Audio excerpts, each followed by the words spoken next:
Welcome to A Taste of AZ podcast. Before we get into today's episode, we want to announce that A Taste of AZ magazine will be switching to a paid subscription starting on January 1st, 2024. Until then, you can visit us at atasteofaz.com/subscribe and name your price for the entire 2024 magazine year.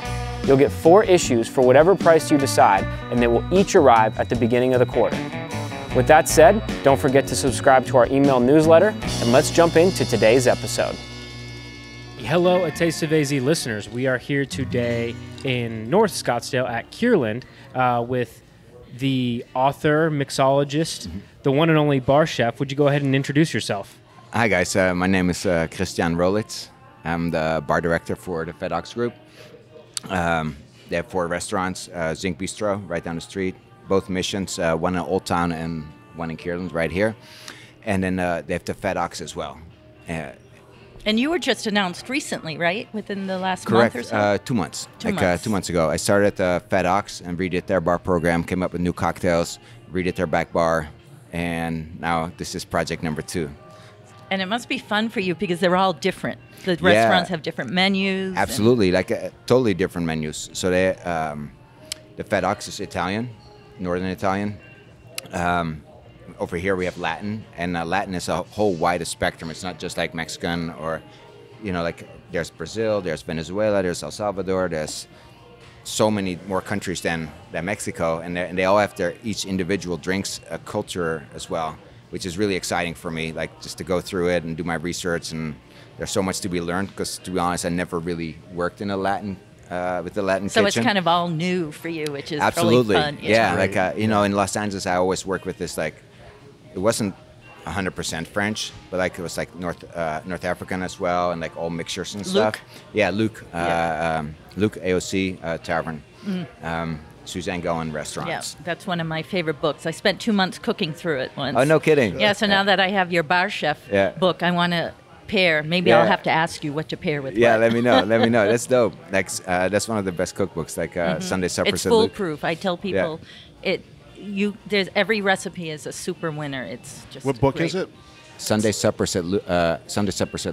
Okay. And all the recipes are for 6 to 8 people, so it's perfect if you have somebody over. And they're not too overwrought either, but they're just stellar. I use them a lot for entertaining. Nice. Absolutely, yeah. So that's more my background, and then we have Zinc Bistro down the street here, which is French cooking. So I have all this whole oyster of new things, and I'm super excited about it. And what are some classic French liqueurs and? I mean, you have absinthe and Pernod and all that jazz and stuff, but there's also brandy, cognac, Armagnac. There's a lot. Those are French? Yes. Ah, yeah. They all sound familiar. Yeah, they sound kind of Frenchy, right? Yeah, you mentioned it. Yeah, exactly. Cognac. I would have never guessed. So I'm very new. You asked me if I'm into cocktails, and I am. Yeah. But I have about 17 things that I know what they mean, and the rest is you have no idea. Guys like you. Yeah. Oh no, don't do that. So now you have to go visit Christiaan and have him guide you through. Yeah, it's I'm fun. down with that. Totally well, so the idea, what I do is I try to build a bridge between the kitchen and the front of the house. Okay. Meaning, I take recipes. Today, I'm going to show you guys a cocktail. I'll do a little demo for something for here. So I feel like people come here and they have a little salsa and guacamole. So I took that salsa recipe that they had and I ripped it apart and then kind of put it back together in a cocktail. And that's really what I do. So in that way, you match things that come out in the kitchen, matches to the food that people are eating. And in general, we're working in a restaurant environment, so their cocktails, I like them to be a little bit more on the acidic side. Okay. Because if you make something really sweet, people don't want to eat. Yeah. And you are in a restaurant, so that's important. It makes you water mouth and water, watery in your mouth kind of thing. Farm to table kind of thing. And I think that's your hallmark because you make your own tinctures and bitters and infusions, and so that's why I think the title of your book is so apropos. Bar chef. Yeah. Because that's how you kind of build them. Yeah, exactly. Everything is made in house. Yeah. And that's the fun part. It's a difficult part because not everybody does it. It's not something if you look online, hey, how to make sweet vermouth or so, or nobody has like a recipe for that because it's secret, you know. Like, and whatever you find is like some red wine mixed with port. I'm like, well, that's not really sweet vermouth. Like, sweet vermouth is made with white wine and brandy and a bunch of other stuff. Yeah, it just turns really dark. Like, so that's interesting. That's true. So like when I wanted to do that, make sweet vermouth, like, so basically I took a bunch of sweet vermouths that I liked, and I thought of their flavor profile, what is in it, right?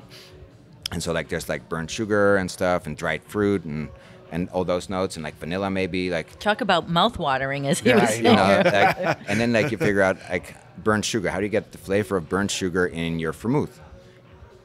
Just burn the sugar, and then add. I was going to guess that actually. You're a good guess, educated guess. See, you're a pro already, Eric. But then you know, like, how sweet do you want to make it? Because I mean, it's sweet vermouth. How much sugar do you really want to do? And that's just trial and error. Like, do it again and again, and then you add bitterness to it and spices to it, and you mess up and do it again, and mess up and do it again, and you figure out a recipe. Yeah, I like that. I like how you said you deconstruct it, like, right? Like, because typically to match, I don't want to say typically, but what you see a lot is to pair something, whether it's wine or beer or cocktails with a dish, it's like the finished product of the dish is what you're matching it with. Right. Where you're doing it, you're cutting down, you're looking into all the ingredients that go into it. And then matching those from, that's really cool. I like that. It doesn't always have to be the same in order to be matching, you know, like it can also be the opposite. You know, like, and then opposites attract kind of thing. Yeah. And then you try to make something and see how it works with food. Yeah. And it's just like, it's a lot of fun. I can't wait to try your salsa cocktail. Yeah. No, like, it's exciting. So like basically the salsa has like tomatoes in there and stuff, and like it's a whole process how to make it. But like I took the tomatoes and I made it clarified like tomato water. And then I made a syrup with some of the other ingredients like cilantro and jalapeno and stuff. Yeah. And then a little fresh lime juice and the other dried spices that they normally have in there, like I put on the rim. Ooh. So like you have the whole little cumin and stuff. And like, everything is in there. Yeah, like, that sounds incredible. Like, how long do we have to wait, Luke, before we can start shooting, right? Sorry, guys. We're going to cut this one a little short. So exactly. Well, thanks for coming. All right, we're done. This podcast was a long time coming, by the way. Yeah, absolutely. So I first met you when you were at your previous spot doing a photo shoot, and your cocktail made it on the cover of our fall issue. My of last favorite year. cover of them all. So, for real? Yeah, it's so vibrant, that's nice, that cocktail. Yeah. And it's a signature cocktail of yours, right? It was the one with the green and the chili rim? Yes.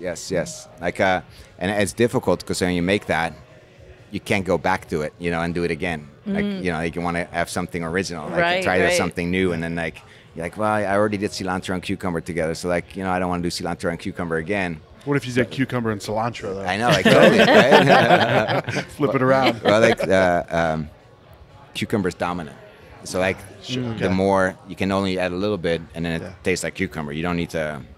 The cilantro you have to add more in order to balance it. Yeah, exactly. Yeah. Like when you make a recipe, you only have 4 ounces in the glass, right?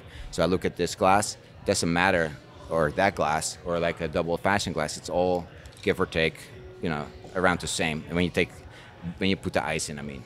Sure. So that 4 ounces of liquid is like very special real estate, you know, like I so like that. Very special real estate. Well, you know, you take one out, you got to put something else in, otherwise the glass is empty. Yeah. And then it's just like playing with flavors, and cilantro needs more in that 4 ounces than cucumber does. I see what you're saying. Yeah. So how would you extract the flavor of cilantro? Super simple. I know. Let's see what he thinks simple is. There's a secret password. You got to knock 3 times. And I just take a simple syrup, because like the syrup, so I have 2 ounces of liquor, right? And then 1 ounce of acid, and then 3/4 ounce of like the sweetener. And then I might have a little extra something to add an extra layer to it. You know, like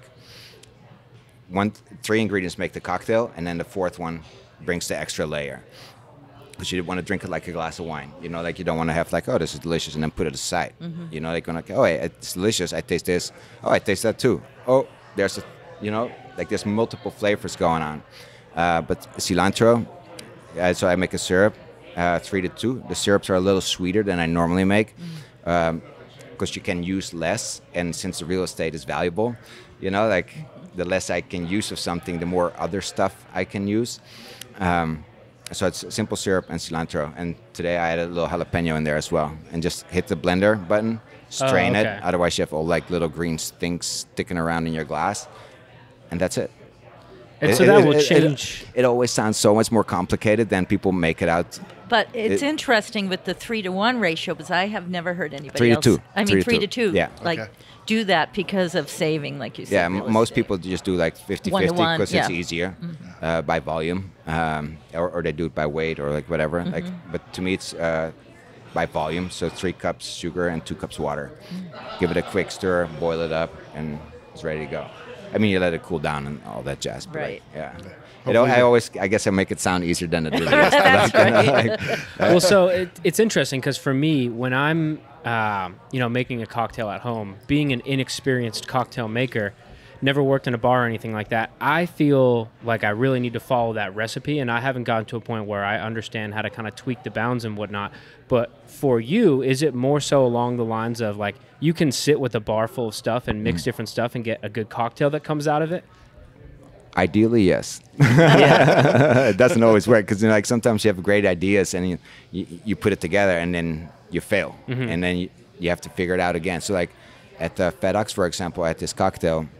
And Chef Carter had like a little chimichurri with pistachios in there on one of his dishes. So I was like, you know what? If I put the chimichurri in the glass and the pistachio on the glass, like with some sugar or so, that'd be kind of a cool cocktail. And maybe add an extra juice to it to add that extra layer I was talking about.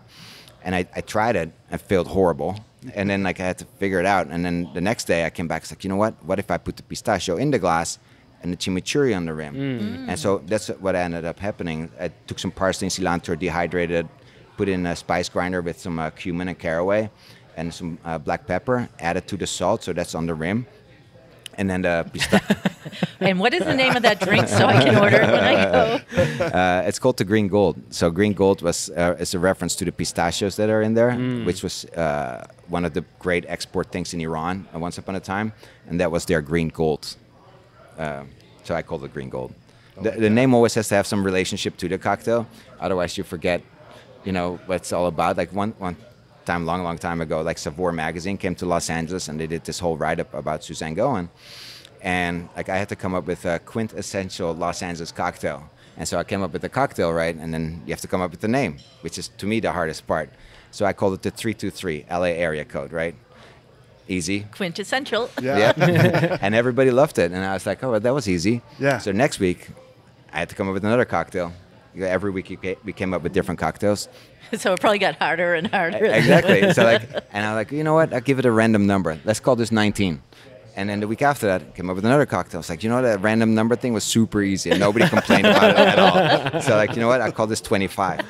And then like after that, I came up with another cocktail. And this guy comes up to me and he's like, hey, I was here a couple weeks ago and I had the 19. Can you make that for me? And I look at the guy, I'm like, I have no idea what he's talking about. I mean, I knew of the cocktail and I just, but like, you experiment. It didn't give you any like clues into which drink it was. Because we did the Sunday suppers at Luke and every Sunday I had to match something from Suzanne's cooking. So like every week she had a new menu and it came out on Thursday and the kitchen would prep for that for Sunday.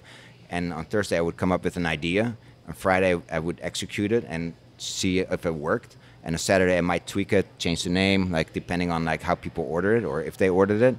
And then on Sunday it was on the board on the menu. Wow. So like every week we had to come up with a new cocktail. You know, one of the ones I make the most is that tart with the bacon and Cantal cheese. Uh-huh. Do you remember what you paired with that?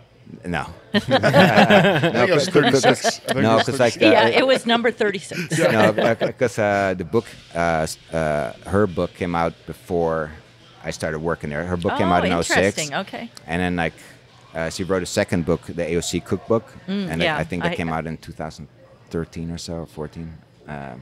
So I need to get that one too, is what you're saying. Yeah, it's dope. Like there's some really cool stuff in there as well. Great. So, go ahead. You go, Christina. I was just going to ask, so when you make a cocktail, do you have like little beakers or, as you tweak it, do you do droplets? I have not. I don't like droplets as much because you have to think about not just that I can make it, say I make it for you, right? And the cocktail takes 10 minutes to make. And that's fine, because I give you a glass of water, I give you some bread coming and stuff, and we're talking, and it's like, oh, I put this ingredient, that fancy ingredient, right? And we have this whole conversation about it, and it's fun. But the guy in the corner has no idea. Like he orders his drink, he wants it in X amount of time. And if you start doing 7-step cocktails, like what a lot of the young mixologists do these days, it's not feasible. It's not for a restaurant. It's not to put something out in a timely manner. So it's you have to figure out a way that you don't need to do a drop of this, a drop of that. You kind of want to prep it so it's like a 3-step cocktail kind of at the most. Because I guess that's the whole point of hospitality is, get the cocktail out while still preserving your character. Exactly. So try to get that farm to table thing in a timely manner. That's the idea. So when I first heard the phrase batch cocktails, I just imagined it's all mixed together and they basically pull a lever and give you basically like a cocktail on draft type of thing. Right. But as that's gone along, I feel like, is that what it is, or is it more so batching specific pieces? Specific pieces, correct. If I have a split cocktail, meaning I have 2 different liquors, I would blend them before, so I don't have to grab one bottle and then another bottle, and then grab the lime juice and then the syrup and then the next step and the next step and so on. Everything that you can combine, you have to combine. So you can serve cocktails in a timely manner. Yeah, and it's more important in a restaurant than in a cocktail bar, because look at this place, how big this is, there's no way you can take forever, and then the tickets keep going and going and going, and everybody orders margaritas and stuff, and you're like, gosh, you have to speed it up. But batch cocktails is definitely a thing you see. A lot of people do cocktails on tap now as well. Yeah, it's definitely a direction people are going, and also people can mess up. They can, but sure. Yeah, then you mess less up the whole room batch. for error. Exactly. Yeah. I've got no problem with the frozen margarita on draft. No, I love that too. I love that. I love Can't go that. wrong. You get brain freeze from it. Yeah, absolutely. So, you mentioned you spent some time in Los Angeles. I don't think it'll be a surprise to anyone that you're not originally from the United States. Take us back to where you were born and kind of growing up. Well, I'm born in Amsterdam. I'm raised in Heemstede. Technically speaking, that's where I am raised. But I always tell people I'm raised in Haarlem, which is between Amsterdam and the beach kind of thing. But do you just say Harlem? Yeah, it's Haarlem. Haarlem, okay. And so that's where Haarlem came from. Yeah. And and the funniest thing is always people say there's a Harlem in the Netherlands. I'm like, no, there's a Harlem in the United States. It's the other way around, right? I like that. It's just a funny thing. But people sometimes know where Harlem is, but Heemstede, people are like, what? But that's where I grew up. Cobblestones, petting zoos, windmills and stuff. And pretty idealistic. I remember taking my wife there for the first time. And she thought it looked like a movie set, she fell in love. But the streets are literally cobblestones. It's for us, it would be a one-way street, but it's actually a two-way street. Yeah. People park half on the sidewalk and half on the street. It's pretty chill. Yeah, people riding by on their bikes, dinging their little bells. 100%. We were back there before COVID, my wife and I and the kids and stuff, and you see eight-year-old kids riding their bikes to soccer practice or so. It's very common, and that's where I grew up. It is idealistic, and very nice, and nothing happens, and it's. Sounds beautiful, though. It does. I know. It's funny actually, because so I grew up there, and I never thought about social healthcare. I came to the United States in my 20s and stuff, and insurance wasn't really all that important because I was in my 20s, But now I'm 50, and I got sick not a couple months ago, and I was out for 2 weeks. And suddenly I didn't get pay, and and insurance bills just went through the roof, and I was like, you know what, that social healthcare wasn't such a bad idea. So I grew up in Heemstede, and there was a little tavern, and I wanted to work there. So when I was 14, I knocked on the door and I said hey, I think I'm ready to work. What do you think? And he's like, well, you're a bit young, because I wasn't an old 14 or so. I was I was a baby, and so he's like, come back next year. So when I was 15, knocked on the door again, and I said hey, I'm 15 now. Can I work for you? And he can't say no to persistence. Exactly. So I had my first job as a dishwasher there, and I did some odd jobs. Like I worked in, my dad had a hospital. So I worked in this hospital as well, like all kinds of random jobs in there, like cleaning in the kitchen and like wherever. And then like when I moved to Amsterdam, I started working in a nightclub, and that was like Club Id, and that's like Studio 54 kind of thing. Like you imagine it happened there, like crazy things, like, and then like when you're in your early 20s, you're like, whoa, like, you know, this is like, how free are we about talking about things here? As much as you want. Yeah. I like where this is going, so keep her going. Yeah. Well, like I remember like seeing people like doing things on the dance floor, and I going back to the bar. And I was like, I think they're having sex on the dance floor right now. And like the bar was like, so, and I was like, well, you know, like I had never seen that before. Yeah. Well, I think a lot of us have never seen that before. Like when you're in your early 20s, you're like, that was kind of exciting. You were in the cool place. Yeah, exactly. Well, I saw some crazy stuff over there. And then like in '97, I moved to Los Angeles, and like I started working at a restaurant called Le Deux Café. And it was owned by Michelle Lamy, and she was married to Rick Owens, fashion designer. And it was always fashion people, celebrities, and like crazy things. You're reading People magazine and stuff, like, and every celebrity did crazy things, like what you read in People magazine. And I saw it all, and I was like, still in my early 20s, and I was like, wow, this is amazing. You went from one crazy spot to another. Yeah, but it was different in a way. Like, like, because over in Amsterdam, it was like, everybody does it. It's like clubs in New York, you know, like it doesn't matter whether you're rich or poor, like you just have to be like cool to get in. Right. And like this is like you just have to be famous and rich to get in. You know, so it's like, you know, it's a different thing. What caused you to move? Like what caused you to move to the US? I wanted to be a movie star. Okay. So you were in the perfect spot. No, like I didn't want to be an actor. I wanted to be a movie star. Okay. Like, if you're gonna do it, right? Right. And so, but it's fun, like, you know, because people always ask me, so what happened? And like people, like to me, like you don't realize it's not really about getting there. It's about the journey. Yeah. Like, you know, and as long as you enjoy the journey, I dreamt of like riding in a car with a surfboard and stuff and going to the beach and like, you know, like I thought like I watched Baywatch when I was a kid, you know, like I thought it was the most amazing thing. And then I came to LA. There was no, I mean, there was something like it, but nothing like TV kind of thing. But I did get a surfboard and stuff. And like, I just had a good time. Like, and going to castings and stuff. And like it was just like, that was my dream. And like, I did that. And eventually wasn't successful. And I started working in restaurants again. So, and that's when I ended up at Le Deux Café. Gotcha. And in 07, I ended up at Luke Restaurant. And that was #1 restaurant in Los Angeles back then. And for me, I'd never seen a #1 restaurant of anything, you know, like, and well, you know, like it's a whole different mindset. And when people come to you, it's different, right? So like people ask you like, oh, well, what wine would you recommend? And you recommend the wine.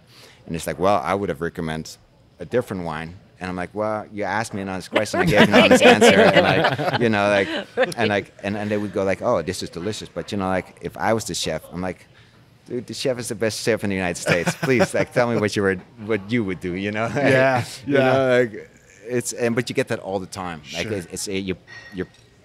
you got to push yourself to be at a certain level, you know, because everybody expects that, and that was really exciting. And then they opened Tavern in Brentwood, and AOC was already open at that time, but it was just a wine bar. And in 2013, I took the bar program at AOC over because they incorporated liquor. They moved to a new location with the liquor license and stuff. And in 2013, that became #1 restaurant in Los Angeles.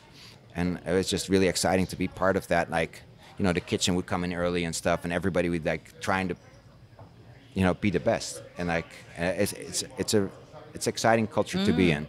It's tiring, you know, like to but it sounds like you relished it. Like you really I loved it. Absolutely, because I tried things that hadn't been done before, and like, you know, putting like arugula in cocktails, or like, you know, like different things, green harissa in cocktails. Like it's never. I mean, like I had never seen it before, like at that time. So, well, it's interesting to me because the way you describe the trajectory, it's like I didn't make it in the movie world, so I just worked at the #1 restaurant in the country. Became a movie star behind the bar. Was it that simple, or was there more to that? So like I remember there was a bartender when I worked at Le Deux Café. I had a bartender that worked for me over there, And like he was a new guy, and like we kind of worked it out and stuff. And he left to Luke, and I left to do my own thing. I worked in a wine bar for a while and stuff. And he said like, hey, there's an opening at Luke. And I heard of Luke, and I knew it was a good restaurant. I had no idea like how good it was. Like we would do lineup every day, and like if the chef would ask you a question like, what's in this dish, and you wouldn't know it, then you can go home. Dang. Like, you know, like Wow. you know, like, but like everybody has to be on board with the same philosophy and stuff. And like it was cool. Like I really like, and when I started there, I had no idea it was that serious, to be honest. Like but yeah. You're in the back, like fooling around, and they're like, "Oh shit!" Like you have to be on all the time. Yeah. Like you have to know your stuff. You have to know the food. You have to know the wine, and you have to know cocktails. Like it's like to me, that's the whole. That's a whole immersive education too. Oh, absolutely. Yeah. Like I didn't know anything about that. Like I knew some wine and stuff, but like not that I'm a sommelier, because nobody was a sommelier. We just tried a lot of wines and learned how to talk about it and stuff. It was just a really exciting time. Yeah. Well, let's get a quick message in, and then we'll dig back into that. All right. We want to announce that A Taste of AZ magazine will be switching to a paid subscription starting on January 1st, 2024. Until then, you can visit us at atasteofaz.com/subscribe and name your price for the entire 2024 magazine year. You'll get 4 issues for whatever price you decide, and they will each arrive at the beginning of the quarter.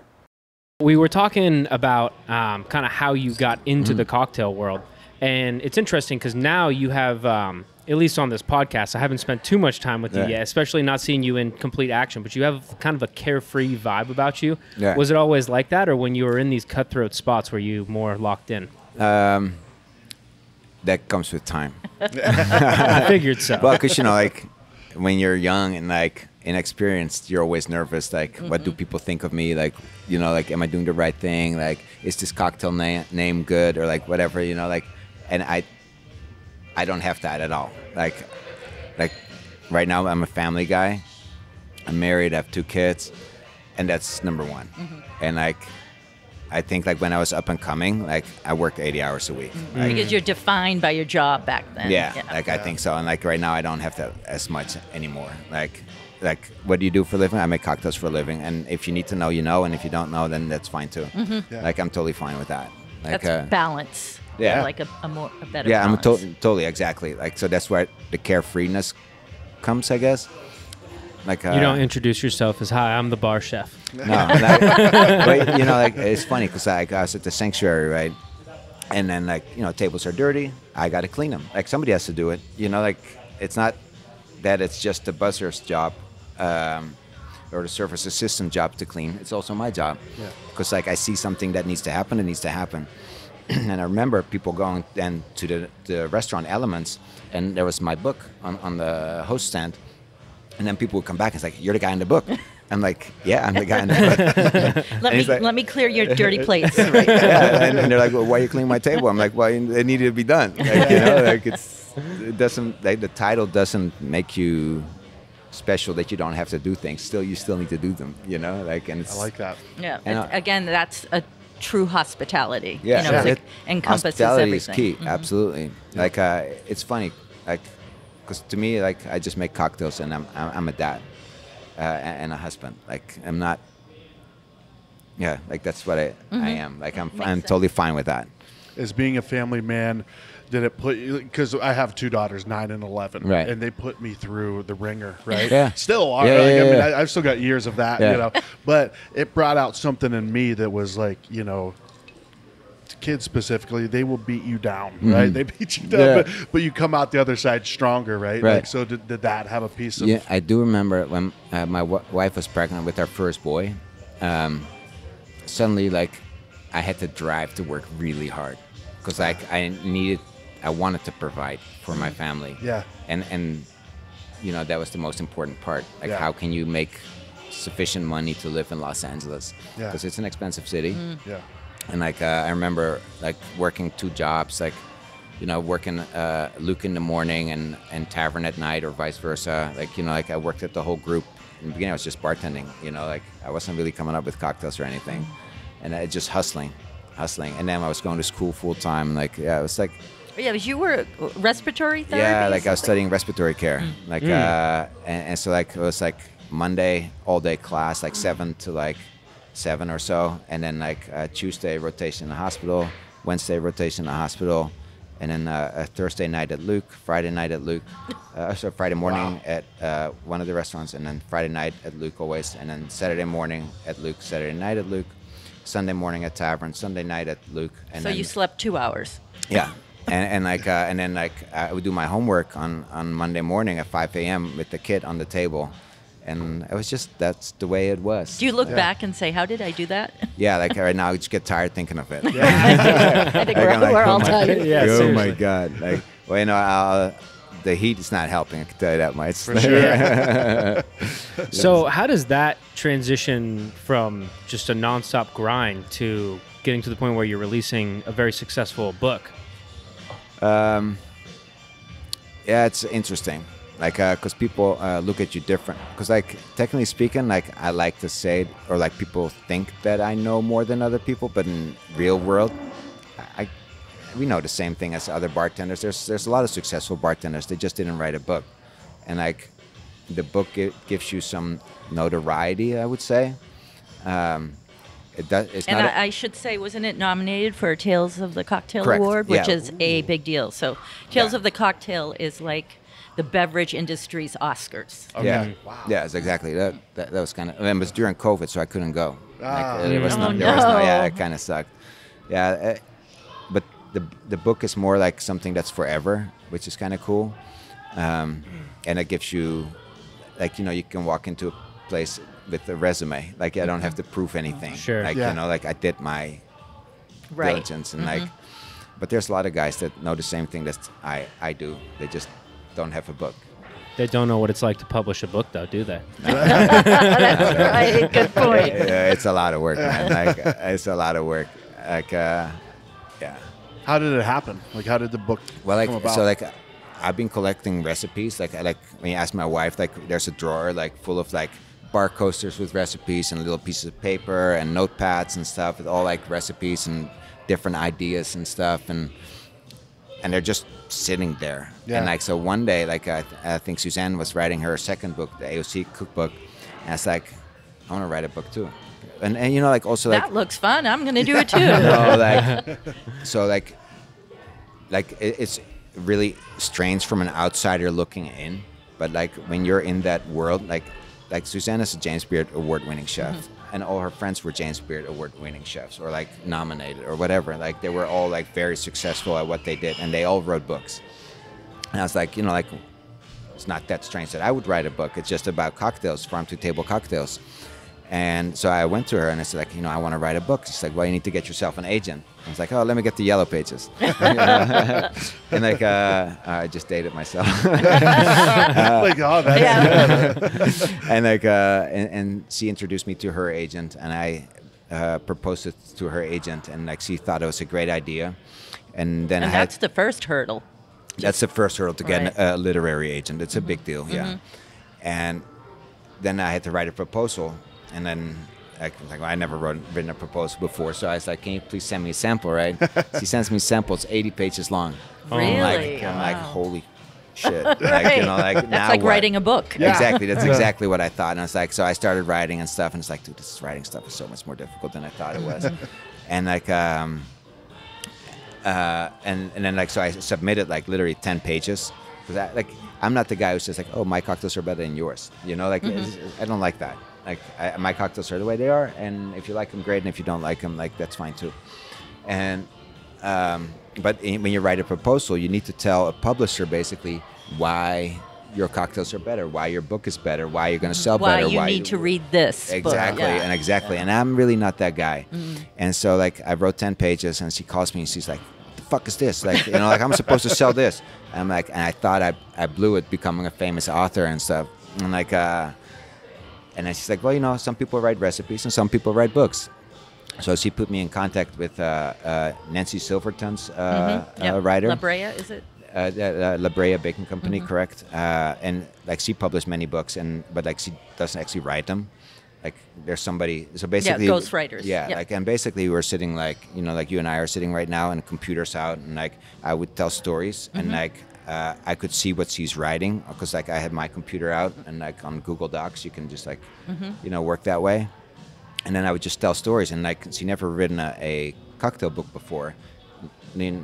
She makes some cocktails, but not what I did. And there's always questions like, why do you do this? Why do you do that? And like, and to me, there were all things like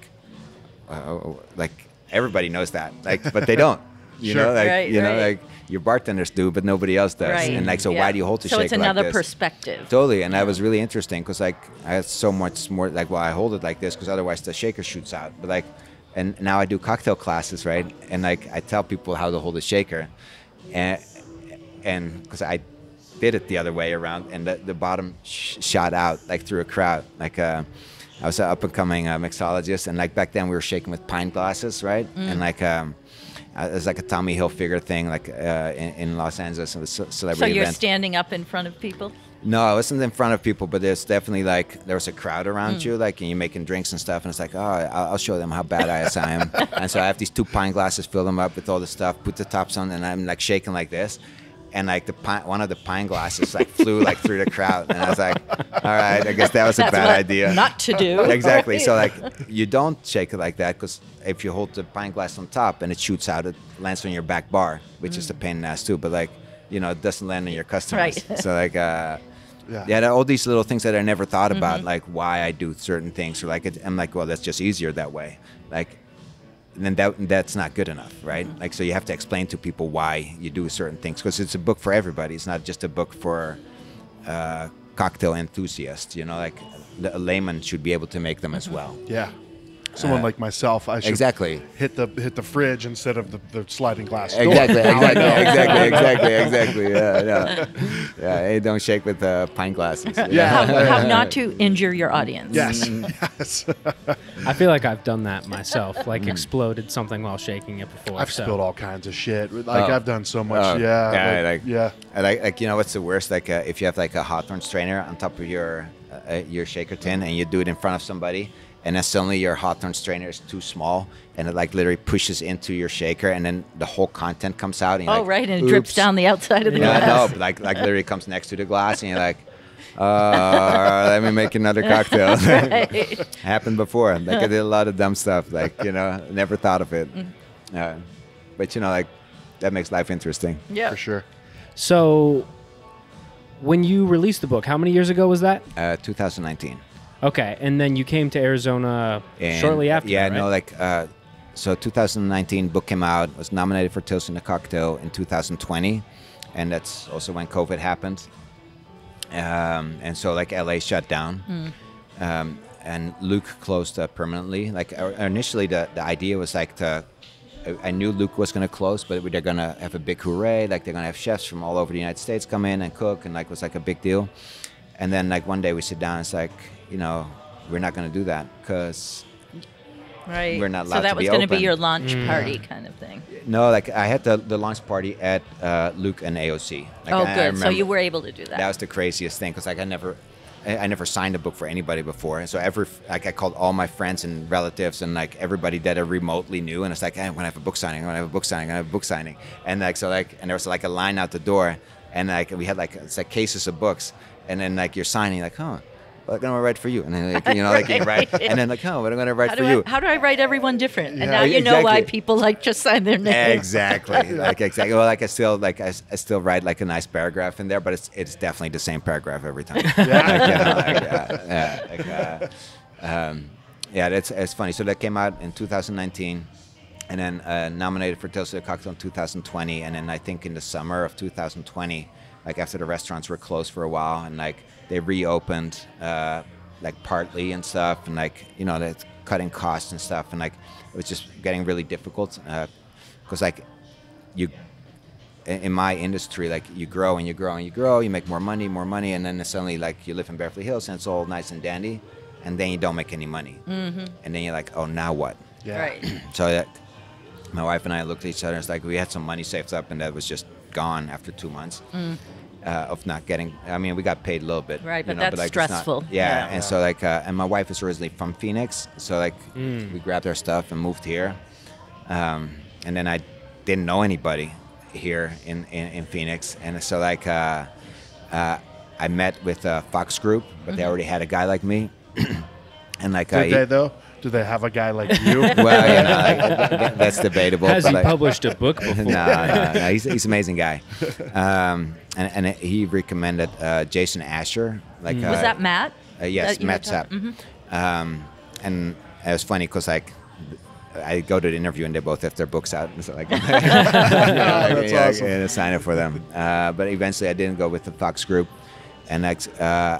I got introduced to Jason Asher, or he told me to talk to him, and I didn't have his phone number or anything, so I looked him up on Instagram, and I DM'd him, and he was super nice, and he DM'd me back, and he invited my wife and I to come over to his bar, which was close at the time, and and we just sat down with him and his wife as well, and we just talked for like an hour or 2 hours. We're big fans. We've had Kaylee and Jason on the podcast too. Awesome. So like, and Jason said like.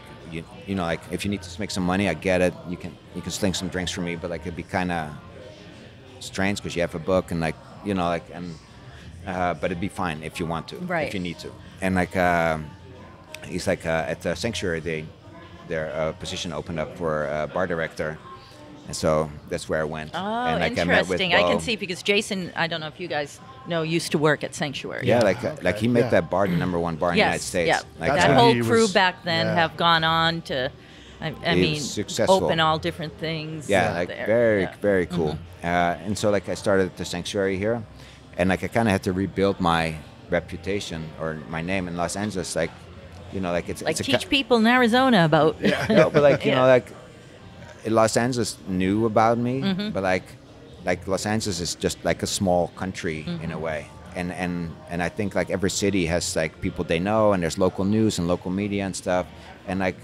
people read magazines, but like imagine like I'm a bartender like in Los Angeles and I do something for Sephora magazine and it comes out in Phoenix as well, and people read about it, but they don't really know you because they can't visit you. The connection. Yeah, it's not there, and so I came here and I did get some write-ups in Phoenix magazine and stuff. It's really cool because like it's like, oh, the bar chef from LA is here, and like but I really had to build something, I felt, and like I did at the Sanctuary, and like take another step up, and then something opened up here at this group, and like I like to work with the chef that's excited about being there, and like Matt Carter's definitely that chef. Like, you know, like he's excited to be here. Every time I see him, he's like, Christiaan, I saw this little thing on YouTube or like whatever, like, and like they're making the cocktails this way. Did you ever think about that? Or like they're using mango in this drink, and like, do you ever think about that? Or like, oh, I have this really cool spice I'm going to use in a dish, and I'm like, do you ever try that? I'm like, it's really cool, like just to like awesome. be exposed to that excitement and stuff, and it's really nice to be part of it. And he kind of lets me do what I want, and that's really cool. It sounds like a perfect fit. And again, we're huge fans of Matt. We've had him on the podcast, and he does think like that. You know, like I think he was one of the first chefs to use chiltepine, which is so big nowadays. And you know, he's always at the forefront, I feel like. Yeah, but like, you know, like, and what the cool thing is that like Suzanne did this too. Like, say like, you know, like the Fat Ox is Italian, but he's not afraid to put another cuisine in there without losing the without compromising the identity of the restaurant. You know what I mean? That's a good way to say it. Yeah. And and that's really fun to me. Like especially at this day and age, like where we know everything about every country because you can just look it up. You know, like you don't have to go to the library anymore. There's a tip of your fingers. Right. And it's really fun to explore different cultures and put different things in drinks or food that haven't been done before. Not like losing the integrity, but like, you know, just broaden people's horizon. So if somebody has never had one of your cocktails and they go to Fat Ox, what should they order? All of them? Yeah, like, well, like, yeah. No, but like I always have like one spirit-forward drink on the menu, like an old-fashioned kind of thing. And this one is really cool because like I work with black cardamom. And like I always... That's one of my favorite spices. And I, you know, like I always want to work with it, but you don't really find... You can't go to the groceries and buy that, or grocery store and buy that. Like you have to go to like an Indian store or like something very specific, or you have to buy it online. Because in India they use it in their curries a lot.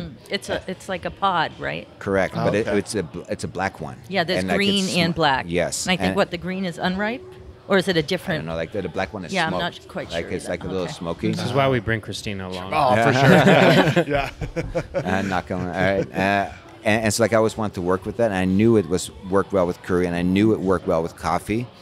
So instead of curry, I used turmeric, and instead of coffee, I used roasted chicory root, which was used as coffee back in the day here in the United States.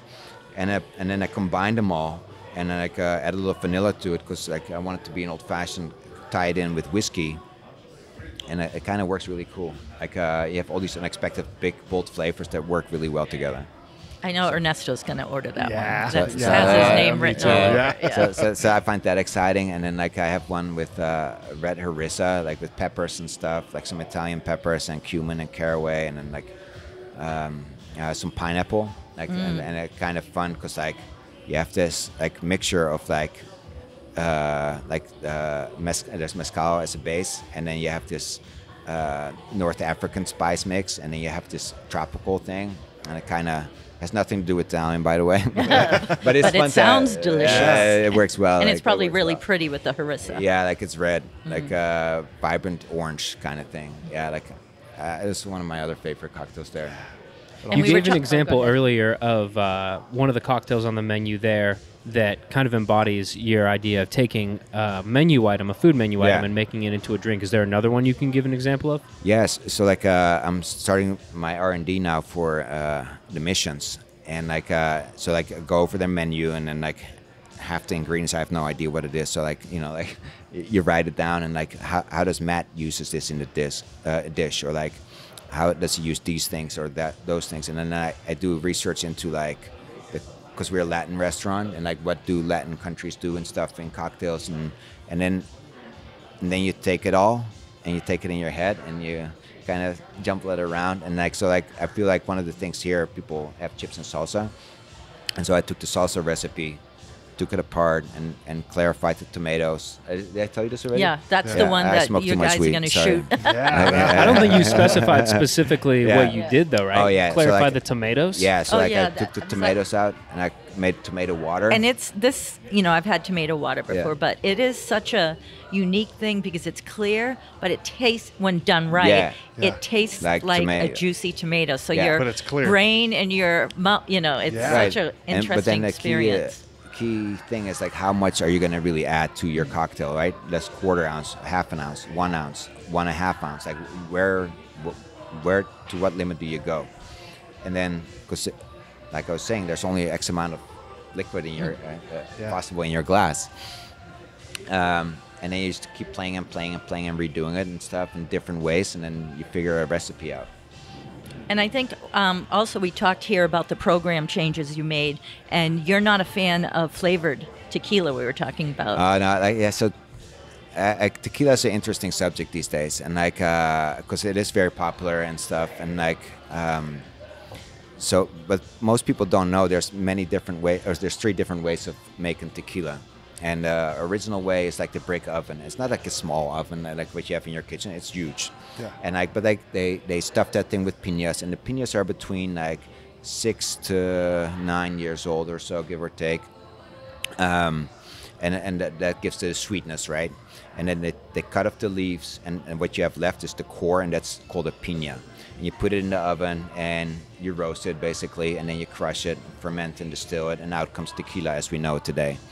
And then the second way is an autoclave. And the autoclave is a pressure cooker. Imagine the size of a shipping container.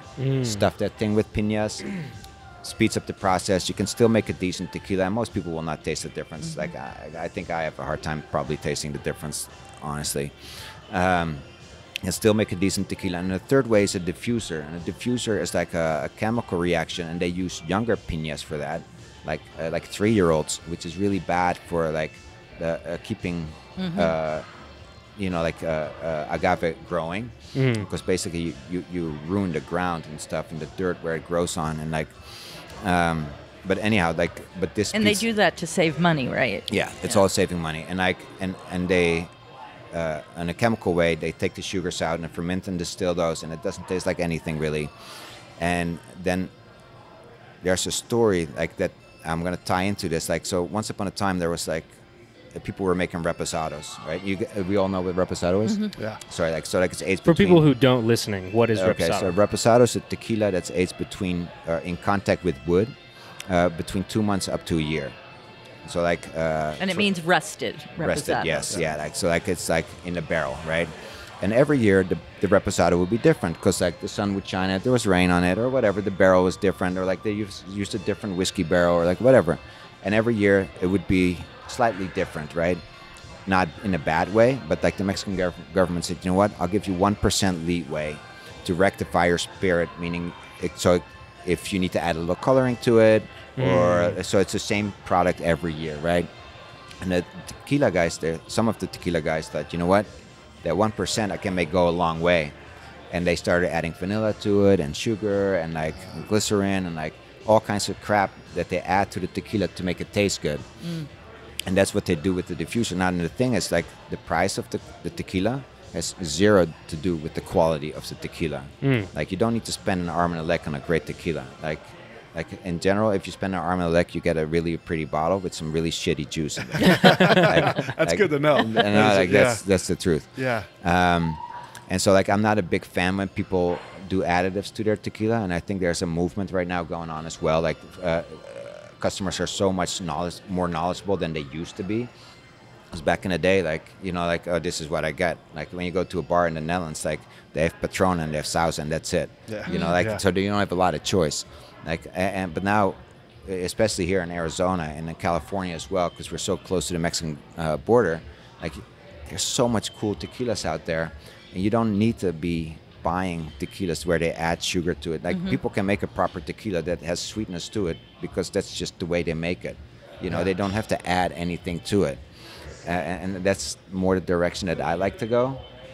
And so so when I started at the Fat Ox, I had to do a little bit of cleanup and stuff, and try to get there's a fine line when you do this business, because in the end, I'm in the business of selling liquor, and if somebody wants a Jack Daniel's and Coke, whatever, here's your Jack Daniel's and Coke, right? I'm not really against that. I understand there's a business philosophy about what we do. We're all in it to make money, and preferably you do what you enjoy to make money. But when the guest wants a certain thing, it's not that they're gonna leave. If say hey, I don't have say Casamigos, for example, right? People are not gonna be oh, what kind of crap place is this? You don't have Casamigos? I'm gonna go across the street. They don't. They'll just pick another tequila doesn't have any additives to it. And then it gives you the opportunity to introduce them to something they have not tried. And they already know. So I was telling you, there's definitely a movement here, that people are wanting that, no additives in there. Clean tequila. Yeah, doesn't give you a hangover. It's great. Awesome. And it's nice because then we know going in that you've curated everything, even the spirits. Yeah. Yeah. Well, that's part of it's part of my job. And then flavored vodkas and stuff. I don't need to have chemically flavored stuff. I can. It's really easy to infuse Let a me vodka. flavor your spirit. No, but it's so much easier than people think. You slice up a lemon and you put it in your vodka and it tastes like lemon. It doesn't need to be all difficult. I mean, you can do it fancier than that, but but that's basically the idea. Let's get a quick message in and then we'll dig back into this, because I think this is a really popular topic right now. We want to announce that A Taste of AZ magazine will be switching to a paid subscription starting on January 1st, 2024. Until then, you can visit us at atasteofaz.com/subscribe and name your price for the entire 2024 magazine year. You'll get 4 issues for whatever price you decide, and they will each arrive at the beginning of the quarter. Alrighty, so we are back from our break, and we've lost one of our hosts. Christina had to run off to do some tequila shots downstairs, I think is what she's doing. But, life is rough, right? Yeah, right. Before we went on break, though, we were talking about additives and different types of tequilas. Yeah. Do you want to continue expanding on that? Well, since I do everything farm to table, I like to match that with the back bar, Sure. So I prefer to find whiskeys that people make themselves, or find tequilas that don't have any additives, or vodkas that are not flavored. You're selling a story. I sell liquor, and the liquor needs to have a story for me to sell, not just hey, this is just a big company and they just pushed in some artificial shit and here you go. Yeah. like it needs to me, like it's cool if there's like, oh, it's a distillery. The distillery doesn't work when the sun doesn't shine and stuff, and they replant all their agave and stuff. That's a story, you know. Like, it doesn't have. It's not like a big company. I mean, they're all big companies to be honest, but you know, but like. It sounds sexier. You know, like, well, especially when you're making your own fresh tomato juice, clarified tomato juice and shit like that. Yeah. If you gave them that and then you're like, and I also have some tomato Smirnoff in that cocktail. It doesn't really. Exactly. It's not the same. It's not the same. Like it's funny because like when you make stuff from scratch, like it is appreciated by people, and you do see that. Like you see the reaction on people, like, oh, this tastes fresh. I'm like, no kidding, it was fresh juice. Like, we had a.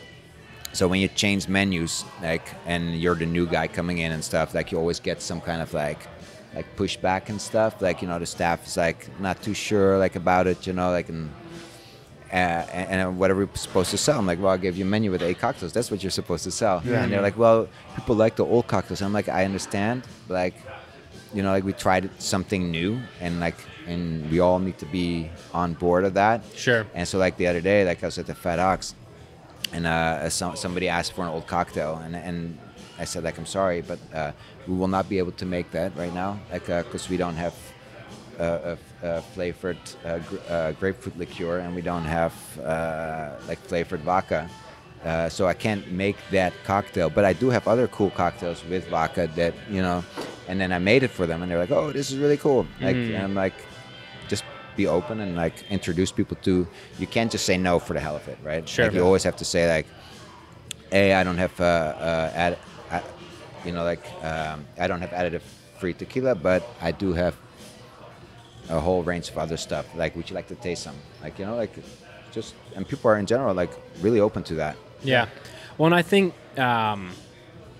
you, from my experiences talking with you and kind of seeing how you operate, you do it in an approachable way. And it's not meant to be like, oh, you drink tequila with additives. The hell's wrong with you? It's more so like gently introducing, you know, maybe shy away from that one and drink this one. And if you want to have jalapeno infused tequila at home, do it from scratch. Because for me, like, it's kind of like when you get, this is a silly analogy to make to cocktails, but it's like when you have cheese, if you have, you know, a block of high quality cheese and you grate that fresh versus getting the pre-shredded stuff, 100%. It's like 2 different products. It's not even like cheese versus cheese. Yeah.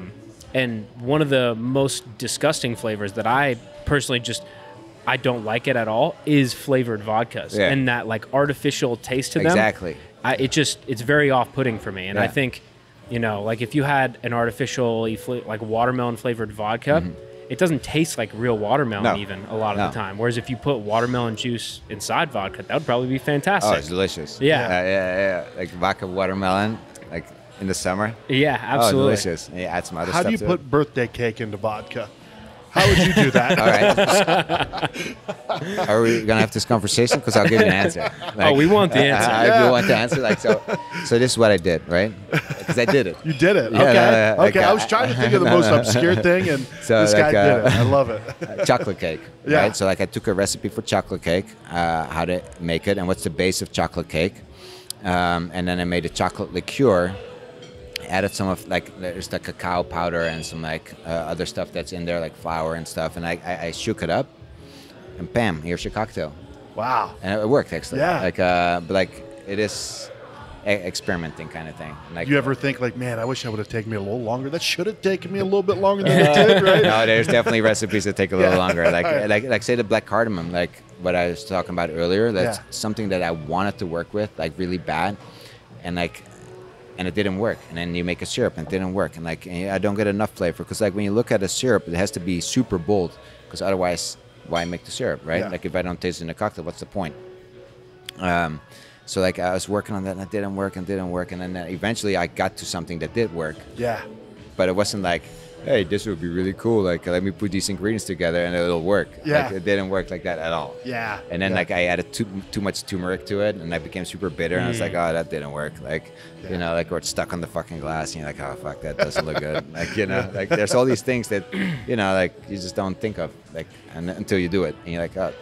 That's what people don't see, right? No, but it also gives you ideas, you know? Sure, yeah. Like, oh, this didn't work, but maybe if I do it like that and then that, it does work. And then, oh, that didn't work either. Like, well, and you keep going and going and going, and like till you find something that does work. Or sometimes you just have to throw the idea away. Yeah. And then like it was funny. Like so when I was in LA, like my bar manager came and to me and he's like, hey, there's this really cool spice mix. It's called Ras El Hanout. And like so I look up Ras El Hanout and stuff, and like that's a cool spice mix. Like like and then I made it.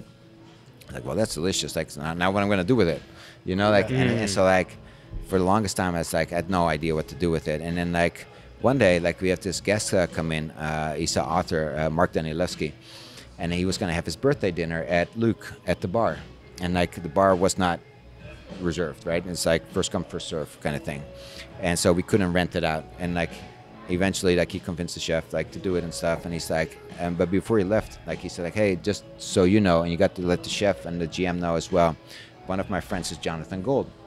And I was up and coming. I had no idea who Jonathan Gold was, right? And for those who don't know, like Jonathan Gold was a Pulitzer Prize winning food critic for LA Weekly at the time. Okay.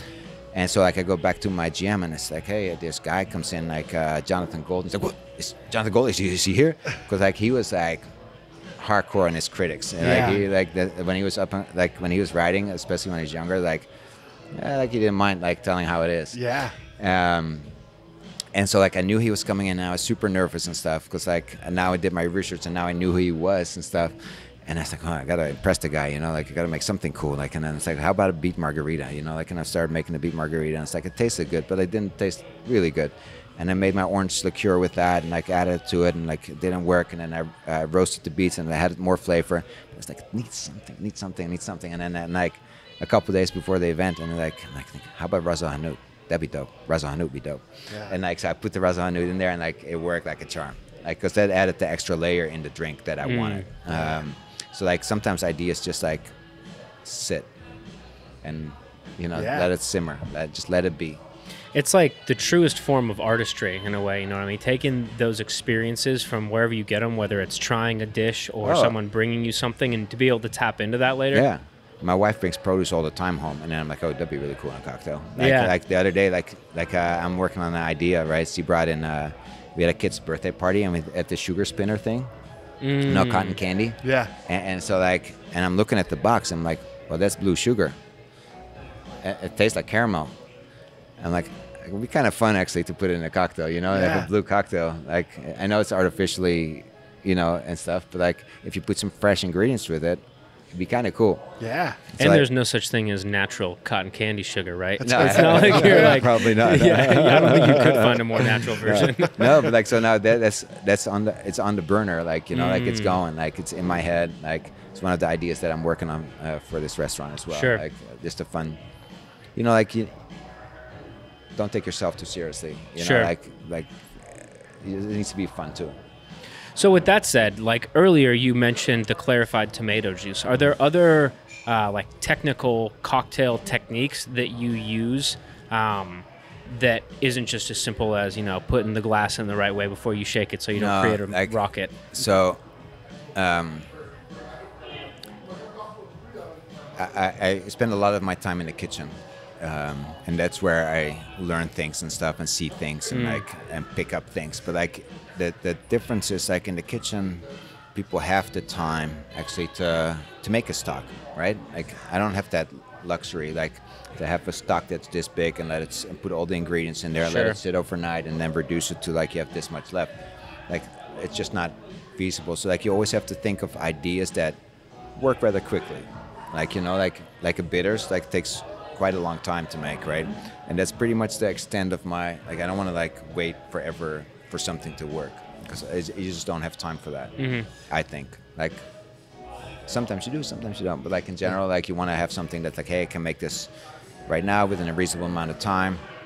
Like eggnog takes a while as well. But it's a fun and project. like one that comes to mind for me, and I've had it explained like 5 times, and I still don't understand it, is clarified milk punches. Oh yeah. Like I don't like those. No. He looks into the dish, like, that's that. Yeah. I like drinking them a lot, but I remember Jason Asher and Kaylee when they were set up at the Phoenix Magazine's Dish Fest. They had a pina colada clarified milk punch, and that thing was like, it was dangerous because they're so slammable and they're so high in alcohol. Because it looks like this. Yeah. Like see-through, right? Yeah. Like it's a lot of work to do it really well, and like you need to have time for that, and like you need to be there every day in order to make that work, and or have staff that does it with you, and like in general, like one of the items is lacking, like it's either me or like the staff or like whatever, like, and what does it, to me, like it doesn't make the cocktail taste different, like, you know, like it does make it a little more velvety, you know, but like in the real essence, like I just want big bold flavors that work well together. That's my philosophy, and like it looks cool, but like I don't know, like it's not your style. No, it's not for me. Like, do I appreciate it? Yeah, but like it's not something. Like, I want to see, like, I use fresh ingredients, so it's say like when I'm gonna make a cocktail for you today, it's gonna be green, and it's all natural. There's no like added stuff to it, or there's no cotton candy sugar, or like, you know, it's green. Dang it. I was hoping that's where you were leading with that, but and all these natural flavors have beautiful colors and stuff, like roasted beets, beautiful color, carrot, beautiful blood orange. Like I want to see that, you know, like that freshness. And I think when you clarify it, you don't get that same vibe, that because like in the end, like you can tell people that you make things from scratch, but if they don't really see it, they don't get it. Like you got to show people this is what I do, and this is fresh, and it's red, and it stains on you, like, because it's fresh blood orange juice, and it's fresh strawberries and fresh whatever, you know. And it's not like you're putting the artificial versions of those next to your cocktail for the people to taste the difference one-on-one. No, like, and so that's the direction I like. I don't like to clarify stuff. Like, it's a pain in the ass. So I'm a big tequila guy. Not that I don't do things that are pain in the ass. Trust me, like, just different things. I choose my battles. Like, So I'm a big tequila guy, but Eric and I both like to have a drink of all different sorts. Are there any alcohols that you recommend, or maybe even a cocktail for beginner people that you recommend, that we can kind of go home and act on some of the things we've learned today? So, like, when you come to my house, like, I have Heineken and probably a cheap red wine from Trader Joe's and cheap white wine from Trader Joe's, and that's the extent of my collection. I have some straight liquor, and that's it.